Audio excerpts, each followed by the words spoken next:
चलिए स्टार्ट करते हैं। आज का हमारा टॉपिक है इन्वेस्टमेंट मल्टीप्लायर। क्या है?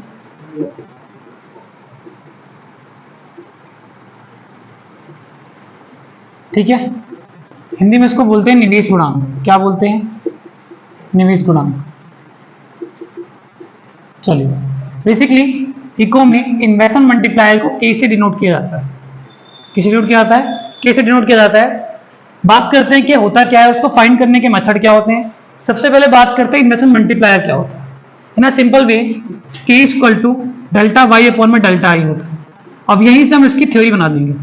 क्या बनाएंगे कि इन्वेस्टमेंट मल्टीप्लायर या रेशियो बिटवीन, यानी कि डेल्टा का मतलब क्या होता है, मैंने पढ़ाया था चेंज। वाई का मतलब क्या होता है? इनकम। ठीक है, डेल्टा आई, डेल्टा का मतलब चेंज होता है, आई का मतलब क्या होता है? इन्वेस्टमेंट। क्या होता है? इन्वेस्टमेंट। तो यानी when we measure change in income and change in investment in a ratio form, this situation is called investment multiplier. That's enough. Clear है यहाँ तक? बस इतना ही जानना है इन्वेस्टमेंट मल्टीप्लायर क्या होता है। तो आय में परिवर्तन, हिंदी में उसको बोलेंगे आय में परिवर्तन, तथा निवेश में परिवर्तन, जब इनको अनुपातिक रूप में मापा जाता है। किसमें? अनुपातिक रूप में, रेशियो फॉर्म में जब मेजर करेंगे तो हमारा क्या कहलाएगा? वो इन्वेस्टमेंट मल्टीप्लायर। समझ में आगे बात? अब ये इतना इंपॉर्टेंट क्यों है? क्योंकि 6 नंबर का और कभी 3 नंबर का एक क्वेश्चन हमेशा पूछा गया है पेपर में इन्वेस्टमेंट मल्टीप्लायर से। समझ में आगे बात? तो देखो कैसे करेंगे। तो यहां पर के निकालने का फॉर्मूला एक होता है हमारा एमपीसी, एमपीएस वाला।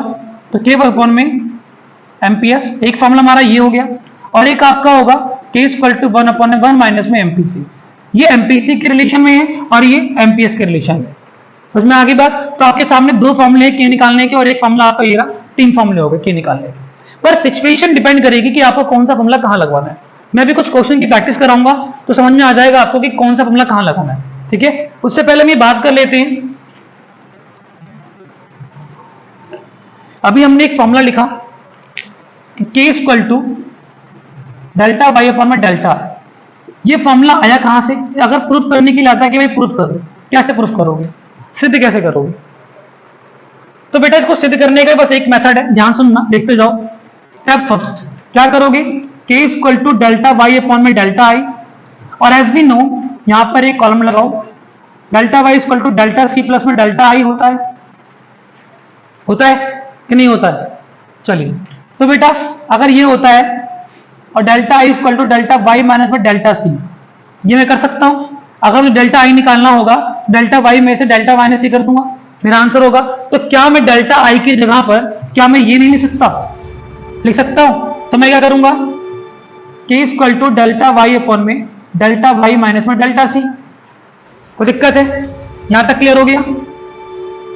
कोई दिक्कत? अब नेक्स्ट टर्म में क्या करूंगा? सेकंड मेथड में बोल दूंगा divided by delta Y from both side. अब इन पूरे दोनों समीकरण को डेल्टा वाई से डिवाइड करना है। तो क्या करना है आपको? K equal to delta Y upon में डेल्टा वाई अपॉन में डेल्टा वाई अपॉन में delta Y minus delta C by delta Y. कोई दिक्कत? अब डेल्टा वाई से डेल्टा वाई काटोगे 1 आएगा, डेल्टा वाई से डेल्टा वाई काटोगे तो 1 आएगा। तो हमारे पास क्या बचा? K equal to 1 upon 1 minus में delta C by delta Y. कोई दिक्कत किसी को? चलिए आगे आइए। अब हमें पता है क्या? K equal to 1 upon 1 minus में delta C by delta Y. हमें एक चीज पता है कि एमपीसी निकालने का फॉर्मूला क्या होता है? Delta C by delta Y, ये फॉर्मूला होता है। तो क्या मैं इनकी जगह पर एमपीसी नहीं लिख सकता? लिख सकता हूं। तो क्या करूंगा? K equal to 1 upon 1 minus में एमपीसी। ये लो मेरा प्रूफ हो गया, K equal to 1 upon 1 minus MPC होता है। तो मैं आगे बात, आगे आइए। अगर आपसे बोला जाए प्रूफ करिए के इक्वल टू 1 अपॉन में एमपीएस होता है, तो कैसे करोगे? तो कुछ नहीं करना आपको, आपको पता है 1 माइनस में एमपीसी है, यहां तक हमने सॉल्व कर दिया है। इसका नेक्स्ट स्टेप ले लो, क्या कर दोगे आप?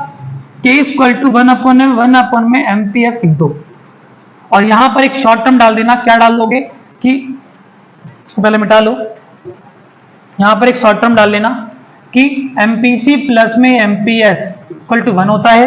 और अगर मुझे एमपीएस निकालना होगा तो एमपीएस इक्वल टू 1 माइनस में एमपीसी होता है कि नहीं होता है? होता है। तो अभी हमने पहला वाला फॉर्मूला लिखा था k इक्वल टू 1/1 माइनस में एमपीसी। तो इस पूरे को यहाँ पर देखो, अगर मुझे एमपीएस निकालना होगा तो इसकी जगह पर मैं एमपीएस लिख सकता हूँ कि लिख सकता हूँ, यहाँ पर मैंने क्या दिया एमपीएस लिख दिया। ये मेरा प्रूफ हो गया और यही मेरा प्रूफ हो गया। तो यहाँ तक तो प्रूफ वाले क्वेश्चन यहाँ तक हो गए। क्लियर यहाँ तक? कोई डाउट है किसी को? चलिए तो अब इसके रिगार्डिंग कुछ क्वेश्चंस करते हैं कि क्वेश्चन कैसे पूछे जाते हैं। ठीक है,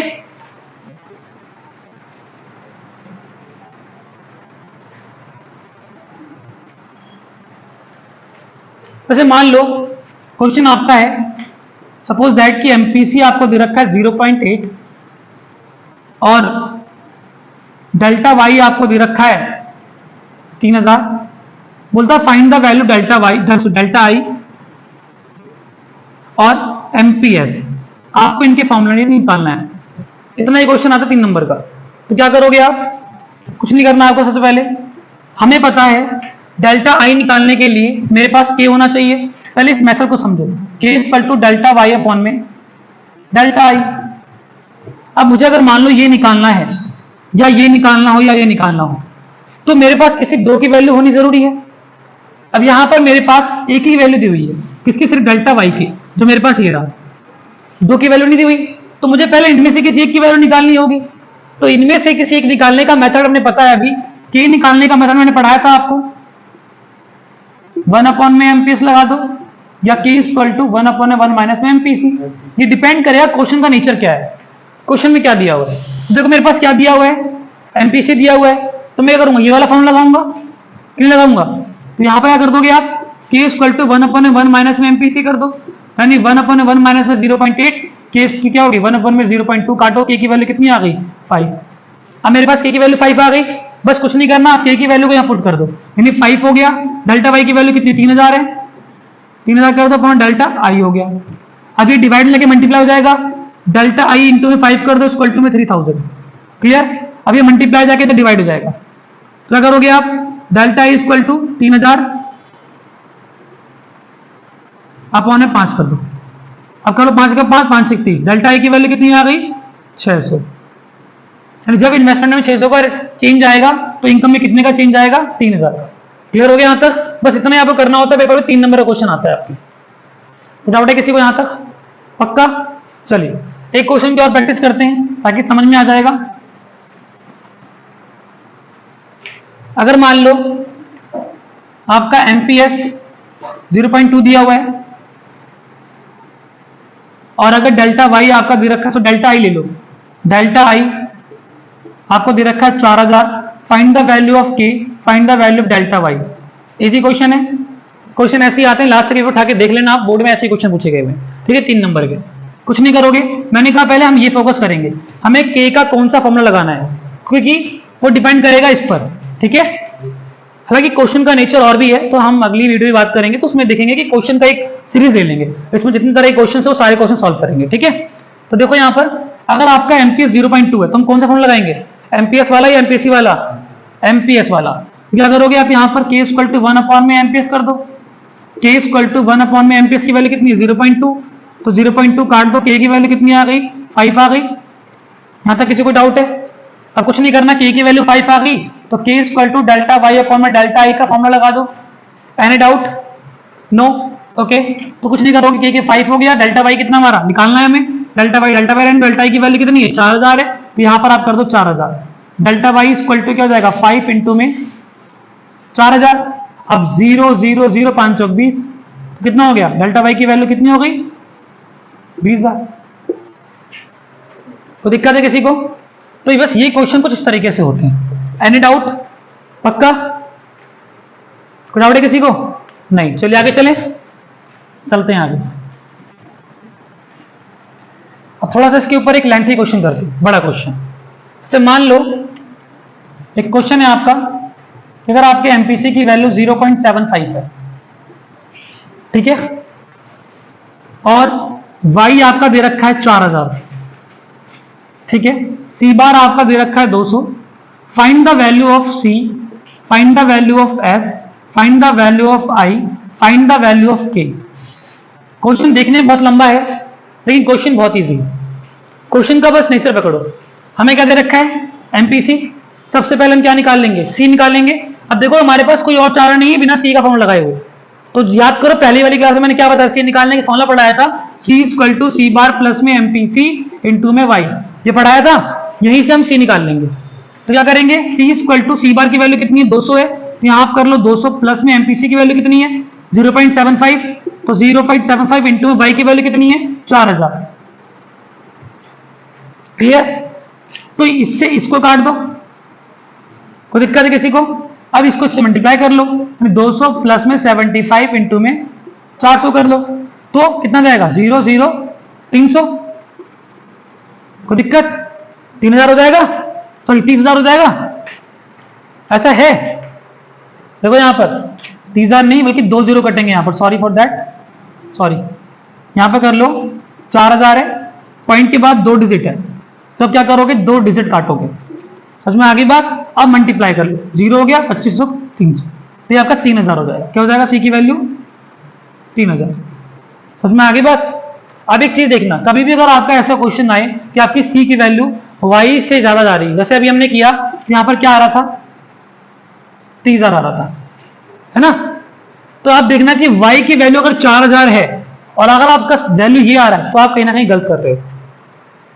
आई मेरी बात समझ में? ये अपनी गलती को पहचानने का तरीका है। क्लियर? भाई आपका जो इनकम होगा वो हमेशा आपके कंजप्शन और सेविंग का ऐड होता है। हमने पढ़ा है ना कि Y equal to C plus में एस होता है, तो कंजप्शन तो हमारी इनकम ज्यादा जा ही नहीं सकता। वो अलग एलेक्शन है, जब हम उधार मांग के पैसे खाते हैं तो बात अलग है, वो ऑटोनोमस केस हो जाता है, लेकिन नॉर्मली केस में ऐसा नहीं जाएगा। ठीक है, 3000 हो गया, सी की वैल्यू मेरी कितनी आ गई 3000। अब क्या निकालना है मुझे, मेरा ये क्लियर हो गया, एस निकालना है। तो एस निकालने का मेथड वाई माइनस में सी बताया था मैंने आपको। तो एस की वैल्यू क्या हो जाएगी, वाई कितना 4000 माइनस में कर दो आप 3000, एस की वैल्यू कितनी आ गई 1000। ये भी क्वेश्चन सॉल्व, हमारा एस भी निकल गया। अब आई निकालना है, तो हमने पढ़ा है कि एस इक्वल टू मेरा आई होता है, तो जो मेरा एस होगा सेविंग वही मेरी आई होगी, मैं करूंगा आई मेरा कितना हो जाएगा 1000। चलिए ये भी क्लियर। क्वेश्चन देखने में कितना लेंथी लग रहा था, आसानी से आंसर आ रहे हैं। अब क्या करना है, के निकालना है। के निकालने का फॉर्मूला क्या होगा, पढ़ा था मैंने। यहां पर क्या दे रखा है, एमपीसी दे रखा है, तो कौन सा फॉर्मूला लगाएंगे एमपीसी वाला। तो यहां पर क्या करेंगे, के इक्वल टू 1/1 माइनस में एमपीसी, तो के इक्वल टू 1/1 माइनस 0.75 करोगे, के इक्वल टू 1/में 0.25, 1 में से अगर 0.75 जाएगा तो 0.25 बचेगा। अब इसको काट दोगे, के की वैल्यू कितनी आ गई 4 आ गई। लो भाई हमारा ये भी सॉल्व हो गया। कोई डाउट किसी को? पक्का? तो बेटा ये थोड़ा सा क्वेश्चन है और इस बेस पे आपकी बुक में बहुत सारे क्वेश्चन दे रखे हुए हैं, बस आपको ये दिमाग लगाना है कि कौन से फॉर्मूले में, सॉरी कौन से क्वेश्चंस में कौन सा फॉर्मूला लगेगा। क्वेश्चन का नेचर देख के फॉर्मूला पुट करना है। Is that clear? Any doubt? आगे चलें। एक क्वेश्चन पेपर में बहुत आता है, क्वेश्चन क्या आता है पेपर में, और आप ये लास्ट से पेपर उठा के देख लेना कि डायरेक्टली क्वेश्चन पूछा हुआ है। बोलेगा राइट द रिलेशनशिप, क्या रिलेशनशिप बिटवीन एमपीसी एंड के, इन्वेस्टमेंट मल्टीप्लायर, मैं शॉर्टकट में लिख दिया के। ठीक है, ये क्वेश्चन आपका पेपर में आया हुआ है। डायरेक्टली क्वेश्चन पूछा जाता है कि रिलेशनशिप क्या होता है एमपीसी और के बीच में। ठीक है, तो बेटा सिंपल से अगर आपको एक क्वेश्चन देखना, अगर आपको बोला गया है कि एमपीसी से रिलेशन बताने के लिए, तो जब भी के और एमपीसी का रिलेशन आएगा तो उनके बीच में कैसा रिलेशन होता है, पॉजिटिव रिलेशन होता है। कैसा होता है, पॉजिटिव रिलेशन होता है। लेकिन अगर आपको बोलता है कि भाई एमपीएस और के बीच में कैसा होता है, तो कैसा होता है, नेगेटिव होता है। कैसा होता है, नेगेटिव। आप कहोगे भी ये तो मान गए हम, लेकिन क्वेश्चन तो प्रूफ करने के लिए बोलेगा, तो बेटा हम प्रूफ करके भी दिखाएंगे। पहली बात क्या होगी कि there is a positive relationship between K and MPC, when MPC will increase, when MPC will increase, the investment multiplier will also increase, and just opposite that कि MPC will be decrease, then investment multiplier will also decrease। समझ में आगे बात? तो positive relation का मतलब क्या होता है कि एक बढ़ेगा दूसरा बढ़ेगा, एक घटेगा दूसरा घटेगा। समझ में आगे बात? अब देखो इसको प्रूफ करके देखते हैं। ये क्वेश्चन मोस्ट इंपॉर्टेंट है, पहले बता रहा हूं कि पेपर में आया हुआ है, इसको मोस्ट इंपॉर्टेंट लगा लो। और ये पूछा जा सकता है कि right the relationship between MPC और के, इसको हाईलाइट करके चलना, ये बहुत इंपॉर्टेंट है। ठीक है, आगे आओ। अब देखो यहां पर दो केसेस लेते हैं। हमने ये देख लिया कि एमपीसी और के बीच में कैसा रिलेशन है, पॉजिटिव रिलेशन। कैसा रिलेशन है, पॉजिटिव रिलेशन है।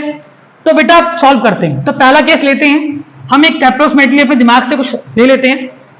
मानते हैं कि यहां पर एमपीसी मेरा 0 मान लो 5 है। क्या है, 5 है। एक एग्जांपल लेते हैं। पहली सिचुएशन में हमने माना कि हमारा एमपीसी 0.5 है, तो के निकालना है। तो के क्या करोगे आप, के 1/1 माइनस में एमपीसी क्या कर दोगे आप, 1/1 माइनस में 0.5 कर दो। के की वैल्यू 1/0.5 काटो, के की वैल्यू कितनी हो जाएगी, 2। कितना आ गया, 2। यहां फोकस करने वाला सीन है। सीधा आप अगर पेपर में आता है तो पहले थ्योरी लिखोगे, उसके बाद ही समझाओगे और एग्जांपल देके बताओगे, ताकि उनको लगे कि आपको सारी चीजें आती हैं। ठीक है, तो के की वैल्यू कितनी आ गई, 2 आ गई। अब एक सेकंड सिचुएशन लेते हैं। अब यहां पर हम एमपीसी को इंक्रीज करेंगे। तो यहां पे हम पॉजिटिव दिखा रहे हैं, तो हम एक रिलेशन दिखा रहे हैं, तो हमें एक इंक्रीज करना होगा। हमने पहले सिचुएशन क्या माना था, 0.5 माना था। अब हम मानते हैं एमपीसी की वैल्यू कितनी, 0.8। ठीक है, आइए आगे। तो के का फॉर्मूला क्या होता है, के 1/1 माइनस में एमपीसी। तो के इक्वल टू 1/1 माइनस में 0.8 कर दो, तो के इक्वल टू क्या हो जाएगा, 1/0.2। क्लियर यहां तक। अब इसको इससे काटो, के की वैल्यू कितनी हो गई, 5 हो गई। अब यहां पर मार्क करने वाली, पहचानने वाली बात क्या है, पहली सिचुएशन हमने माना था एमपीसी 0.5, सेकेंड सिचुएशन हमने बढ़ा दिया, एमपीसी को 0.8 कर दिया। जब हमने एमपीसी को 0.5 माना था तो हमारी के की वैल्यू कितनी थी, 2 थी, और जब हमने इसको बढ़ा दिया तो हमारी के की वैल्यू कितनी हो गई, 5 हो गई। तो दोनों सिचुएशन पॉजिटिव रिलेशनशिप दिखा रहा है कि नहीं दिखा रहा। जब एमपीसी बढ़ा तो के की वैल्यू बढ़ी, जब ये 0.5 से 2 था, और जब 0.8 कर दिया बढ़ाकर, उसकी वैल्यू कितनी हो गई, 5 हो गई। तो ये प्रूफ हो गया कि एमपीसी और के के बीच में कैसा रिलेशन होता है, पॉजिटिव होता है। आगे मेरी बात समझ में आगे आइए। अब क्वेश्चन का आजकल नेचर बदल रहा है।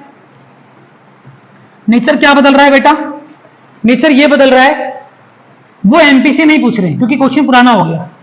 अब बच्चों को ये भी लगता होगा कि एमपीसी पॉजिटिव है तो एमपीएस के साथ ही पॉजिटिव होगा, लेकिन ऐसा नहीं होता। एमपीएस के साथ नेगेटिव होता है। अब ये प्रूफ करना होगा, कर दें प्रूफ। चलिए मान लेते हैं एमपीसी मेरा शुरुआत में 0.2 था। कितना था, सॉरी एमपीएस, एमपीएस कर रहे हैं ना, तो के इक्वल टू 1/, में एमपीएस कर लो। क्लियर। तो के इक्वल टू 1/, में 0.2 काट दो, के की वैल्यू कितनी आ गई, 5 आई। ये हमारा पहला कंडीशन है। के की वैल्यू कितनी आ गई, 5 आ गई। ध्यान से समझना, कोई डाउट हो तो पूछ लेना, डोंट वरी। ठीक है, अगला मान लो हम इंक्रीज कर रहे हैं।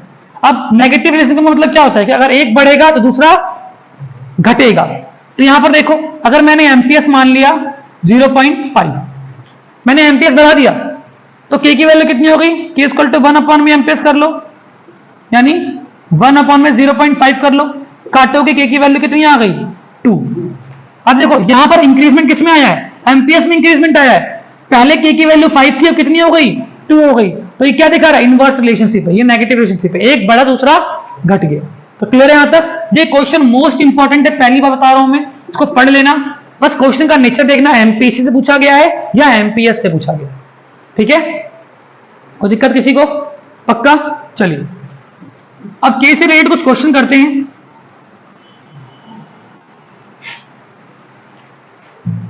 एक क्वेश्चन देता हूं मैं। मान लो अगर मेरा एमपीसी का मान 2/3 है, क्या है, 2/3 है। फाइंड द वैल्यू ऑफ के। आपको के का आंसर निकालना है। निकाल लोगे, निकाल लोगे, बताओ, करो, कोशिश करो, ना हो तो बताना। ठीक है, तो ये क्वेश्चन था, है ना। अभी तक हम इजी मेथड की बात कर रहे थे, अब थोड़ा सा टफ जाएगा, ध्यान रखना। तो कोई नहीं, इसके बाद हम पहले थ्योरी खत्म कर लेते हैं, कॉन्सेप्ट खत्म कर लेते हैं, उसके बाद हम पूरा क्वेश्चन का सीरीज ले आएंगे, इसमें बहुत सारे क्वेश्चन सॉल्व करेंगे। समझ में आगे, बट डोंट वरी, अभी पहले बेसिक कॉन्सेप्ट समझ में आना बहुत जरूरी है। अगर ये समझ में नहीं आया तो दिक्कत आ जाएगी। उसमें आगे बात, तो पहले हम कॉन्सेप्ट समझेंगे, उसके बाद बहुत सारे क्वेश्चन है, बहुत बतेरे क्वेश्चन पढ़े हैं, प्रैक्टिस करो, बस में से न्यूमेरिकल आता है बस। ठीक है, चलिए तो देखो डायरेक्टली क्या करेंगे, हम यहां पर के का मेथड लगा देंगे। के इक्वल टू 1/1 माइनस में एमपीसी। कोई दिक्कत है? तो k इक्वल टू 1/1 माइनस में 2/3। कोई दिक्कत है किसी को? आपको ये पता होगा कि जब भी कोई ऐसा क्वेश्चन आता है तो हम एलसीएम लेते हैं। तो एलसीएम ले लो नीचे वाले का, 1 लगा लो, एलसीएम लोगे 3 आ जाएगा, इसको मल्टीप्लाई करोगे 3 मल्टीप्लाई 1 माइनस 1 मल्टीप्लाई 2। कोई दिक्कत है? अभी कैसे होगा पता होगा? 3 से 3 काटोगे 1 आएगा, 1 को परसेंट कर दो। तो मैं आगे बात आगे आओ तो क्या बचेगा? ये k इक्वल टू 1/3 माइनस में 2/3 यही जो होगा। कोई दिक्कत है? उसको माइनस कर दो तो k इक्वल टू क्या हो जाएगा? 1/1 माइनस में 3 यही होगा। भाई अगर माइनस कर दोगे आप तो यहां से 1 बचेगा, ये हो गया। लेकिन ये तो नीचे वाली सीरीज हुई ना, तो थोड़ा बड़ा कर दो। तो नीचे वाली सीरीज हुई तो हम क्या करेंगे? यहां पर जिसके नीचे कुछ नहीं था उसके नीचे 1 ले लेते हैं, ऊपर में कुछ नहीं था इसके नीचे हमने 1 ले लिया, और नीचे क्या हो जाएगा? 1/3। तो यहां तक आपको ये पता होगा ये डिवाइड में है। जब हम इसे मल्टीप्लाई में करेंगे तो इसकी डिजिट चेंज हो जाती है, पढ़कर आया होगा मैथ में, है ना? तो k इक्वल टू क्या हो जाएगा? 1/1 इनटू में 3/1। तो यहां तक तो k की वैल्यू कितनी हो जाएगी? 3/1 यानी k की वैल्यू हो गई 3। ये लो आपका हो गया सॉल्व। घबराना नहीं है, बस थोड़ा सा दिमाग लगाना है, पूरा पूरा क्वेश्चन हो जाएगा। तो यहां तक कोई दिक्कत है? और अगर मैं आपसे एक चीज बोलूं, एक चीज पूछूं, अगर मान लो मेरा एमपीसी अगर 2/3 है तो मेरा एमपीएस क्या होगा? टेल मी, एमपीएस क्या होगा मेरा? भाई एक बात बताओ, अगर मेरा एमपीसी 2/3 है तो यहां पर ये देखो ना 3 का कैपेसिटी है, यहां पर कैपेसिटी 2 ही है, यानी एक कैपेसिटी खाली है। तो यानी सिंपल सी बात ये कर लो ना भाई, 2/3 ये है, क्या नाम है? एमपीसी। तो एमपीएस क्या हो जाएगा? 1/3। ये सब एक निचोड़ है, अगर आपने डीपली पढ़ लिया तो एक भी क्वेश्चन डाउट नहीं होंगे, ठीक है? तो बेसिकली फिलहाल अभी ये देखो, अगर इसमें कोई डाउट आता है तो आप पूछ लो, बाकी इसके बेसिस बहुत सारे आपके बुक में क्वेश्चन दिए हुए वो करो। नेक्स्ट क्लास में बहुत सारी क्वेश्चन आएंगे तो उस पर डिस्कस करेंगे। समझ में आगे बात? अभी फिलहाल ये कॉन्सेप्ट था जो मेरे को बताना था, वो कॉन्सेप्ट क्लियर हो गया। एक और क्वेश्चन चाहते हो या फिर इनफ कि करवाऊं? एक क्वेश्चन और, चलिए एक क्वेश्चन और कर लेते हैं। कोई नहीं, बस की प्रैक्टिस करो, डाउट होगा तो पूछ लेना। समझ में आगे बात? डाउट होगा तो पूछ लेना। चलिए मैं एक सिंपल सा क्वेश्चन देता हूं, बहुत प्यारा सा क्वेश्चन। मान लो अगर k की वैल्यू अगर 4 है, एक ट्रिकी क्वेश्चन है, एक और घुमा के क्वेश्चन दे रहा हूं। k की वैल्यू अगर 4 है तो एमपीसी की वैल्यू क्या होगी? अब कहोगे भाई ये तो बड़ी कैसे कैसे क्वेश्चन दे रहे हैं। क्वेश्चन नहीं, कहते नस पकड़ लो, आराम से निकाल लोगे। मैंने कहा अगर k की वैल्यू 4 है तो भाई एमपीसी क्या होगा? कुछ नहीं, फॉर्मूला लगा दो, k इक्वल टू 1/1 माइनस में एमपीसी कर दो। क्लियर? यहां तक कुछ नहीं करना। अब k की वैल्यू 4 है, 4 रहने दो, 1/1 माइनस में एमपीसी कर दो। आपको पता है क्रॉस मल्टीप्लिकेशन कर दो, 4 को इससे मल्टीप्लाई करोगे तो बेटा दोनों से मल्टीप्लाई होगा, ध्यान रखना ये। तो 4 1 माइनस में एमपीसी इक्वल टू 1 हो जाएगा, यही होगा। आगे आइए, इधर हो जाएगा 4 माइनस में एमपीसी इक्वल टू में 1। क्लियर? यहां तक? अब ये कैसे आया पता है भाई? ब्रैकेट को है तो दोनों से मल्टीप्लाई करना पड़ेगा। तो अब देखो यहां पर ये प्लस का जाके माइनस का हो जाएगा, तो माइनस का 4 एमपीसी इक्वल टू 1 माइनस का 4, तो माइनस का 4 एमपीसी इक्वल टू में माइनस का 3। कोई दिक्कत? माइनस से माइनस काट दिया, अब एमपीसी निकालना है तो एमपीसी क्या हो जाएगा? ये मल्टीप्लाई में जाके डिवाइड हो जाएगा, तो एमपीसी 3/4। अब यहां पर हमारा एमपीसी की वैल्यू कितनी आ गई? 3/4 आ गई। अब 3/4 आई है तो डायरेक्टली अगर काटोगे आप तो आपकी एमपीसी की वैल्यू कितनी आ जाएगी? 0.75। अब मेरा अगर एमपीसी की वैल्यू 0.75 है तो एमपीएस की वैल्यू कितनी हो जाएगी? 0.25, क्योंकि इन दोनों का सम किसके बराबर होता है? 1 के बराबर। तो इस तरह के ट्रिकी कुछ क्वेश्चन होते हैं, घबराने की जरूरत नहीं है, थोड़ा एडवांस लेवल के क्वेश्चन है, लेकिन जितनी प्रैक्टिस करोगे सब समझ में आ जाएगा। समझ में आ गई बात? डाउट है? क्लियर यहां तक? चलिए फिर मिलते हैं नेक्स्ट क्लास में। कोई डाउट हो तो आप बता सकते हो, पूछ सकते हो, ठीक है? कुछ भी डाउट है रिगार्डिंग तो आप पूछ सकते हो। बाकी नेक्स्ट क्लास में बात करते हैं, बहुत सारे क्वेश्चन लाऊंगा, उस पर सॉल्व करेंगे, ठीक है? चलिए।